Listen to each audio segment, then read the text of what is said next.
One of the best parts of model railroading, or any hobby for that matter, is sharing your journey and experiences with others. It's socializing, it's important. And there's no better a place to prove that point than the Models and Hobbies chat on our Discord server. It's by far the most active chat. But not everybody's on the Discord server. Some people don't use Discord. Some don't know our server exists. Some don't like big servers. Whatever the case, I don't want to force people to join the Discord to join the fun, but with how much joy and creativity we all share in this hobby, I want to give as many people I can a spotlight to share their passion. And, well, I've got a YouTube channel. What better a place to showcase than a video for the whole internet to see? Today, we're not looking at my models, we're looking at yours. Now, last time we did one of these showcases, we got 22 submissions. This time, we got 80. So, just as a little reminder, if you don't see your submission in this video, that's because the showcase has been split into multiple parts to spread out the workload. Speaking of which, a few community members actually volunteered to help with this video. I'd like to thank Dee, RPG, and KDS for their contributions towards this showcase. They've each taken a bit of the workload off of my shoulders, making this project much less of a logistical nightmare. With that all said and done, let's dive straight in. Let's see what you have today. Our first submission today comes from Trainman. These are my 009 gauge models. The little blue one is Aenweld, my most beloved. She's a Kerr Stewart Skylark that I made from a 3D print kit on a Kato chassis. She's the first locomotive for my fictional narrow gauge railroad. Oh, and her name means most beloved. While my 009 layout is still under construction, I built 2 Kato Circus kits at Trainfest this year for displaying my engines and rolling stock. Oh, these are cute. I love what you've done here, especially with Aenweld's paint job. It's a classy color combo, and you've done a good job on the gold stripes. I also love how the 2 circus modules turned out, though I am a little curious, do the modules actually work or are they just for display? It kinda looks like the wheel flanges might be blocked a bit by the dirt between the tracks.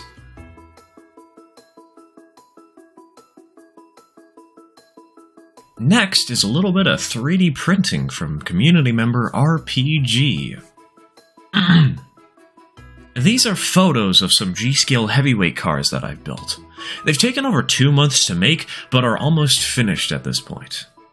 They're 3D printed, and took about a week of 24/7 printing on my 2 machines to get all the parts for them printed out.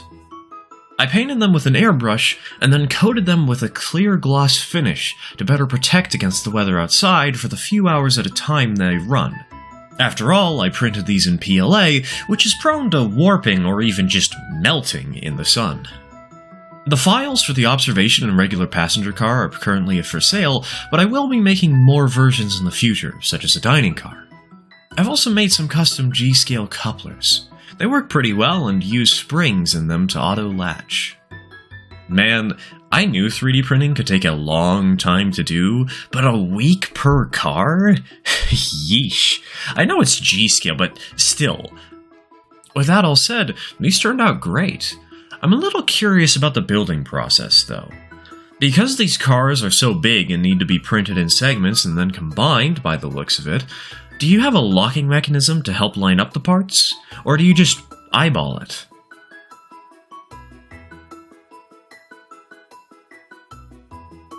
Next up...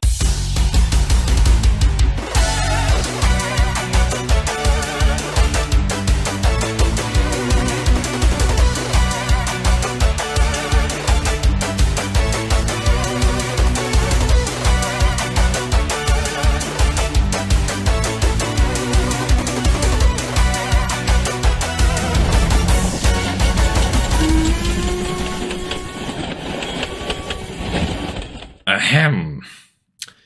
Hackworth Sidings has this to say. I've been working primarily with older models for the past 4 years now, starting with the purchase of a Triang Princess Elizabeth in 2020, which jump-started me into looking into older models. My entire collection is now built up of second-hand locomotives. I try to add a little variety to the collection of rolling stock behind Hackworth, but the collection comprises mostly of Triang locomotives. Though there is a little bit of Meccano/Hornby Dublo, Lima, Graham Farish, etc. that have made their way into my arsenal of almost 90 locomotives. I do a lot of customizations too, but I'm no stranger to ready-to-run modifications, such as my streamlined Hornby Dublo Castle, or my slowly growing fleet of 1MTs, a fictional 240 based on an edit I saw in 2022 using cut-down 2MTs. I'm no stranger to kitboshing either, such as my Dapple Kitmaster GWR262T built atop a Triang chassis, or my Tyco Chattanooga 280 and a modified Revel Big Boy rear bogie, turning the 280 into a 484 Northern. Honestly, if you told me that 240 was something out of a starter set, I wouldn't have batted an eye. I would have believed you. This is partially because I don't know as much about the British modeling scene, but also, holy cow, that blue engine with white stripes is so well done. That's some slick kitboshing you've done there. Also, 90 engines? Divide that number by 10 and we know what cloud you're on. That's one heck of a collection.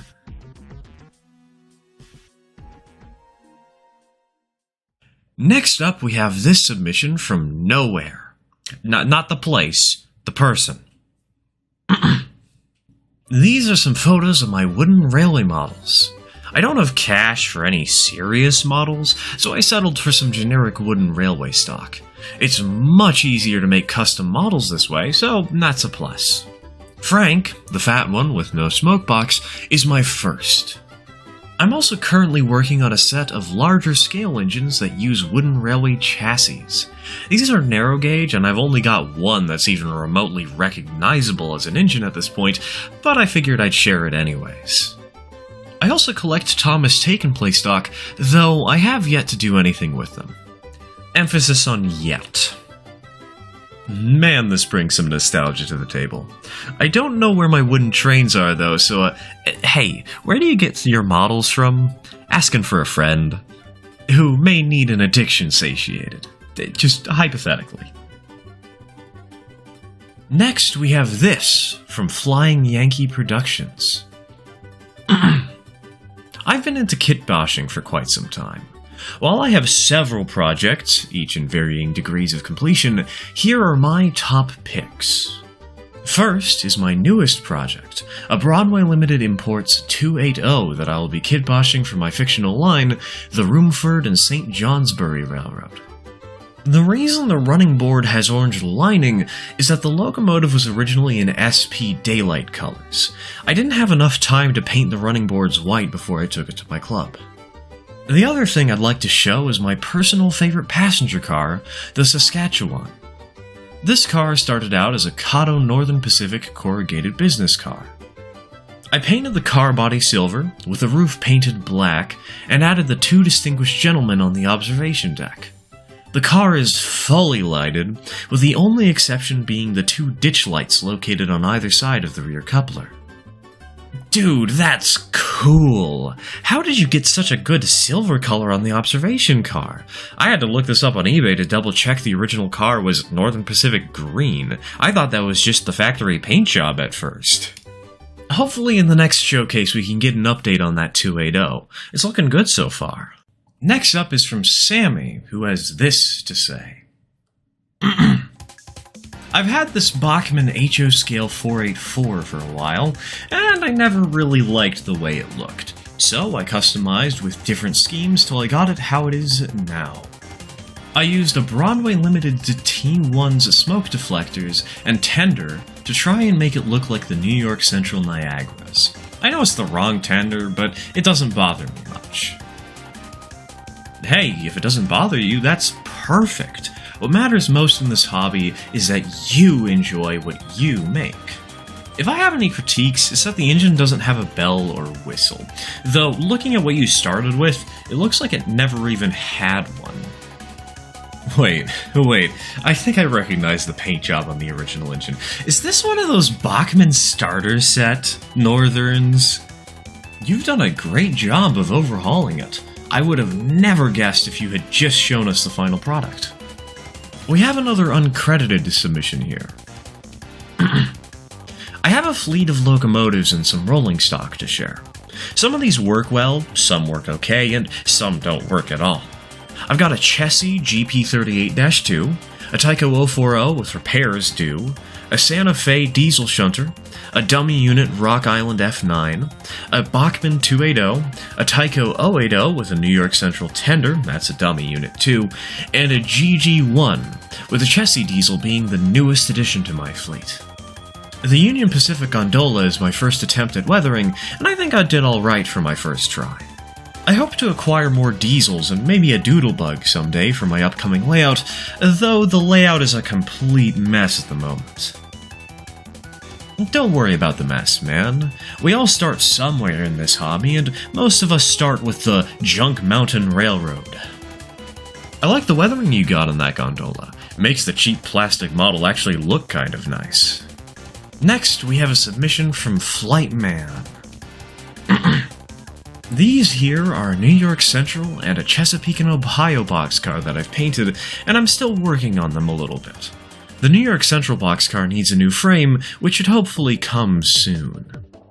I've also made a Chance Vought F4U a few months back, all custom painted by me and customized to show how one wing is out and the other wing is up. I also like working on digital stuff, including a New York Central K5B made out of things I've found and kitboshed together. Ma'am, don't show these cars to my dad. He'd steal them. New York Central and Chesapeake and Ohio are two of his favorite railroads. Did you also decal these cars? Or did you only need to paint parts of them? I would have loved to hear a little more about what you've done with these. Also, that K5B is a vibe, and I might need to look for a physical model of one of those. Maybe I should convince my dad to get one. Love the way that looks.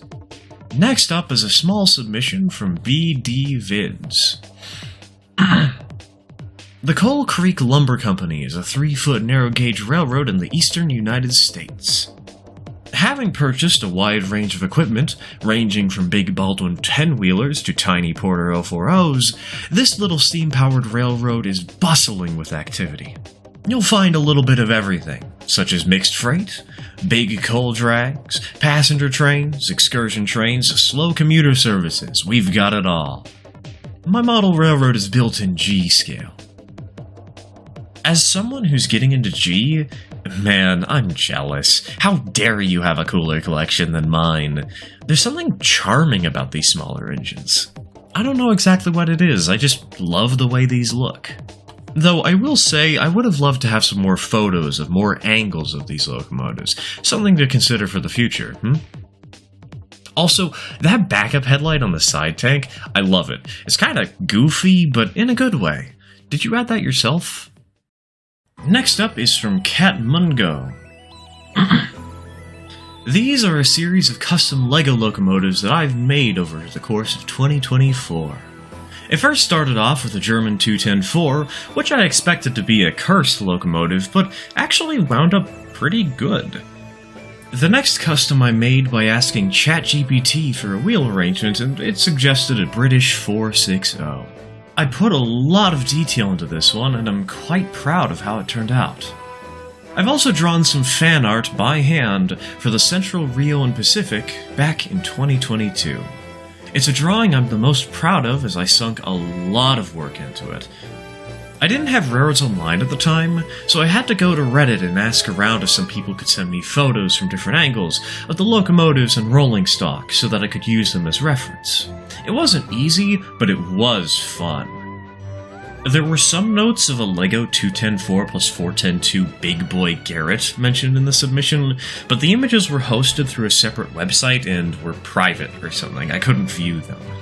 So, sorry for not including that, Cat Mungo. There's not much I can do right now. With that said, Cursed? You call that 210-4 cursed? I call that classy. These are some pretty nicely designed engines. I love how you use blind drivers on these LEGO locomotives, especially on that 460. It's a clever way to get the driver spacing closer together, and I imagine it helps with how the engine tracks on curves. Next, we have a couple of drawings from sea salt. I've been drawing a bit more, and I have something to share with you all. These engines are one that I did with shading, which I used heavily for the streamlined engines. I also drew the Hiawatha F1, I think, but I can't seem to find the drawings anymore. These were all so much fun to make, and I'm doing a couple more, like a Berkshire, but they aren't ready yet since it's still marinating in my head thanks to procrastination. The robot and the angel are album covers from the game Ultra Kill. They're not the greatest, but they are pretty cool and were a blast to draw. Excuse me? Not the greatest? What do you mean? I don't know much about Ultra Kill. I am a train YouTuber after all, but you did a good enough job that I recognize these characters instantly. I like how all these turned out, especially that 246. Mason bogies are always a fun sight to see. Up next we have this from Coltrane. My layout is about a year old now. The diesels, except for the blue and yellow Santa Fe one, were found from junk lots. Other things were collected over the years from birthdays mostly. The green loco is a Hornby Peckett, and the Conrail and Southern diesels are two Tyco locos from the 1980s. I like this setup. It's not the most complicated, but the way the tracks all flow together is quite appealing, honestly. And hey, junk lot or not, if the engine works, it works, right? Next up is a submission from our local thorny foamer. I'm mostly an HO modeler, but I've got a good-sized O-gauge collection and I'm starting to stock up on G. I recently got a layout that my parents bought for me that I've named the Hayes and Grovemont. My HO roster is mid-sized and a bit worn, and includes some things to note, like a Fat Boy, some unknown little diesel shunter, but most notably, Norfolk Southern President Harold Hall's model of an SD40-2 that he gifted to his nephew in 1987. For O-gauge, I don't have much of note other than a couple of post-war cars, an MPC-era Santa Fe Super Chief consist, and a New York Central Flyer set I got from my 3rd grade teacher. I hope to get into kit boshing next year by making Southern 1509, and at some point I'd like to make an HO layout of the Tallulah Falls Railroad, also known as a total failure sometimes, between Cornelia and Tallulah Falls itself. I have a mild complaint about the submission. You didn't show us even a glimpse of the O and G-scale stuff? Come on, I would have loved to see some of that. Sir from the future here, Dee Dee has informed me that I'm a moron, and on reflection, yeah, he's right. There's O-scale stuff literally right here, and I just didn't notice. Oops. Also, you're quite lucky with that layout. It may not be the most detailed, but I'm sure you'll quite literally get some good mileage out of it. That's a huge hand-me-down. Next, we have an uncredited submission. This is the Wenatchee, Spokane, and Eastern Railroad Company number 12. The fictional railroad started as a simple short line between Wenatchee and Spokane, Washington, and it used to be a much smaller operation, hence the prairie. This engine was never retired, however, and continued life on the route far into the 60s before being put on display in Spokane. This has mostly been a weathering experiment for me, and I think it looks okay, but there is always room to improve. The tender's not finished, and I still need to print the decals for it. Maybe the fully finished model will show up in a future showcase. It's kinda hard to see the weathering with the lighting you have in these photos, but I like what you've done. The paint job is nice, the numbers on the cab look clean. In fact, the numbers on the cab look like you painted them on by hand, and if that's the case, wow, nice job. And the weathering that I can see adds a nice bit of texture to the model and helps keep it from being one flat color. If I were to recommend anything, maybe you should try adding some dirt stains to the wheels and pistons. I find that helps a lot with making the engine look a little beaten up. Next up, we have this from Mr. C. This is my Railway Series inspired Gordon. He is made using a Hornby Gladiator that I got for a really good price that I then painted into the character. The faces are all 3D printed by a friend and then painted by me. This is one of many characters I've made, and they are all made with the purpose of being on camera. And with them needing to be on camera, they do have to do some stunts and such you wouldn't normally do with your models. A few of my models have gotten to go to some train shows to get pictures with other friends' models, and Gordon is currently at a friend's house being watched over till he can get shipped back out to me. The ingenuity of the Thomas community never fails to amaze me. As our scriptwriter Katie mentioned, holy cow, that paint job is immaculate. How'd you get it so nice and shiny? Also, I love the stylization with the faceplate being not quite as big as the smokebox. The black outline just adds this pinch of charm in a way that I don't think anything else could. Next is a short submission from Ray's. This railcar used to be a boxcar, and I've converted it to a gondola. My autism kinda keeps me from doing much, but it's something at the very least. Hey, it's not a bad start. Gondolas are a great place to practice scratch building thanks to their simplicity. All you really need is a car frame and a couple of pieces of wood to help build the sides. Though, I don't need to tell you that, it's exactly what you've done already. Next up is Roma, who has submitted only digital models for us today. This is the Doingle Railway. Well, the name will change in the future to something a little more fitting. It's an old project started by my friend and I on Roblox in 2022, and I decided to go back to it this year and probably make it as an actual game. It's still in the early stages of development as I'm still working on the first locomotive.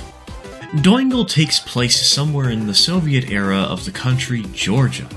The locomotive Epirus, I'm probably butchering that name, sorry, is my other friend's model that I was using for testing tracks, and it doesn't really have anything to do with the project anymore.